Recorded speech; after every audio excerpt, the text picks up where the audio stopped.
वज़ीर आला पंजाब की हिदायत पर सेक्रेटरी CNW सुहेल अशरफ शुजाबाद पहुँच गए। शहर को सैलाब से बचाने के लिए हिफाजती बंद का मुआयना किया। उन्होंने बताया कि शुजाबाद के रोड वाले बंद को 8 फीट ऊंचा किया जा रहा है। सड़कों को पहुँचने वाले नुकसान का जायजा भी लिया जा रहा है ताकि शहर महफूज रहे।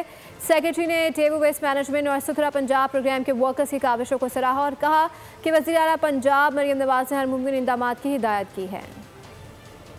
कम्युनिकेशन वर्क्स और आपके कम्यूटेशन को रखना अच्छा। जितना ये रोड वाला बंद है, ये हमें जो 9-10 किलोमीटर है, ये हमने इसको ऑगमेंट करना है।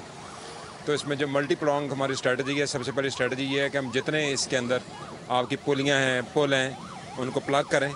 और उसके बाद दूसरा काम ये है कि हम प्लग करने के बाद सड़कों को आपका ये जो हमारा सेकंड लाइन ऑफ डिफेंस है, इसको इतना ऑगमेंट करके रखें कि पानी इसको ओवरटॉप ना करें।